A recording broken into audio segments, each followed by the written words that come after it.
Hai, kembali lagi bersama aku Surya. Kali ini aku mau bahas 3 saham yang lagi bau alias performa harganya lagi jelek banget, tapi justru mungkin sekarang waktunya beli.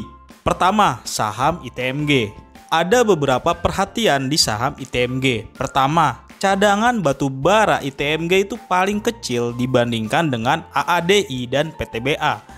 Sampai 2023 kemarin, cadangan batubara ITMG sekitar 375 ton. Nah, kalau update 2024 ntar kita tunggu ya. Sedangkan AAD sekitar 900 juta ton dan PTBA sekitar 3 miliar ton. Nah, kedua, ITMG masih dalam fase normalisasi kinerja keuangannya. Hasilnya, pendapatan dan labanya masih mengalami penurunan. Ditambah harga batubara terus turun dan kini berada di bawah $100 AS per ton. Tapi apakah artinya ITMG itu jelek? Jawabannya ya nggak jelek juga. Soalnya ITMG itu punya kas juga tebel banget. Per 2024 kalau dikonversi jadi rupiah tuh punya sekitar 16 triliun.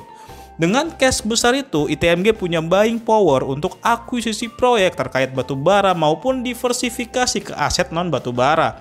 Selain itu, jika ada kenaikan harga batubara akibat perubahan supply and demand seperti disebabkan oleh pemulihan ekonomi Cina, hal itu bisa jadi game changer untuk ITMG.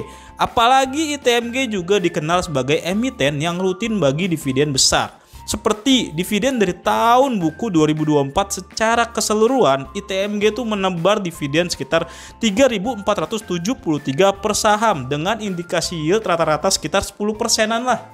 Bahkan lebih gitu kan. Ditambah saat ini harga saham ITMG bisa dibilang cukup murah dengan PBV cuma 0,8 kali. Posisi PBV ITMG ini lebih rendah dibandingkan dengan AADI dan PTBA yang sudah di atas 1 kali. Adapun pilihan alternatif selain ITMG ada di UNTR. Jika UNTR dikasih lagi ke harga 20 ribuan sampai 21 ribuan, jelas jadi pilihan alternatif yang menarik juga. Saat ini PBV UNTR juga ada di area 0,91 kali loh. Kedua, saham Inco. Saham nikel sudah 2 tahun terakhir memang kurang bertenaga, terutama si Inco ini yang sudah turun cukup signifikan dalam setahun terakhir. Penurunan harga saham Inco selaras dengan penurunan kinerja keuangannya. Laba bersih Inco di 2024 memang anjlok 81%. Hal itu disebabkan oleh produksi yang stagnan karena ada maintenance di tahun lalu, serta ada kenaikan biaya operasional karena perseroan lagi membuka pit baru di Pomala dan Bahodopi. Ditambah harga rata-rata jual nikel Inco juga lagi drop juga nih dibandingkan dengan 2023. Sehingga bisa dibilang penurunan kinerja Inco bukan disebabkan oleh faktor penurunan bisnis, melainkan ada beberapa faktor operasional yang membuat biaya membengkak serta faktor eksternal yang membuat nilai penjualan menjadi turun. Artinya, jika ada perbaikan harga jual lebih tinggi di 2025 dibandingkan dengan 2024, kinerja Inco bisa saja lebih bagus nantinya. Apalagi PBV Inco juga masih murah, hanya 0,6 kali. Jika ada perbaikan kinerja, bukan tidak mungkin harga saham Inco juga bisa pulih. Hanya satu kekurangan Inco, saham ini kurang konsisten bagi dividen. Tapi setelah masuk ke Min ID, mungkin ada secercah dividen kali ya.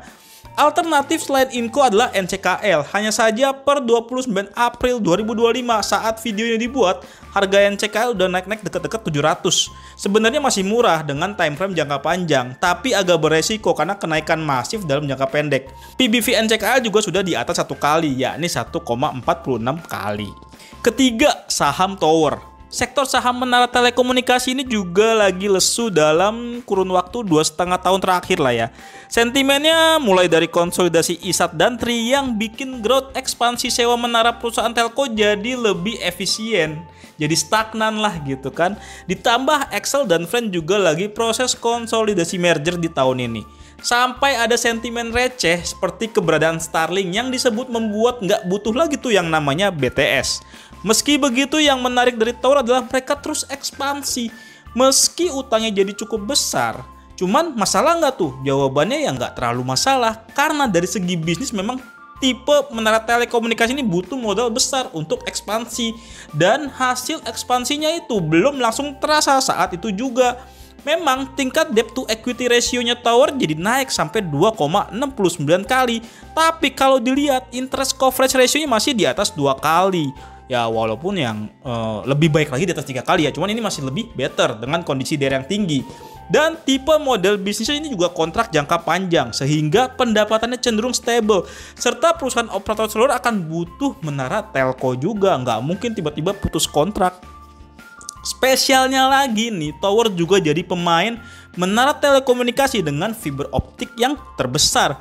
Tinggal kita tunggu saja ekspansi ke fiber optiknya ini bisa mencerminkan ke kinerja keuangannya. Dan tower juga lagi berencana right issue yang tujuannya mengurangi beban utang yang ada, serta mau ikut tender aset fiber optiknya ISAT. Kalau dari segi valuasi, tower juga paling murah dibandingkan dengan Tebik dan MTEL. EV per EBITDA tower itu sekitar 8 kali, di bawah MTEL yang 9 kali dan Tebik yang sebesar 13 kali. Dan per script ini dibuat, harga saham towernya memang udah mulai bangkit nih, mendekati 600-an per saham.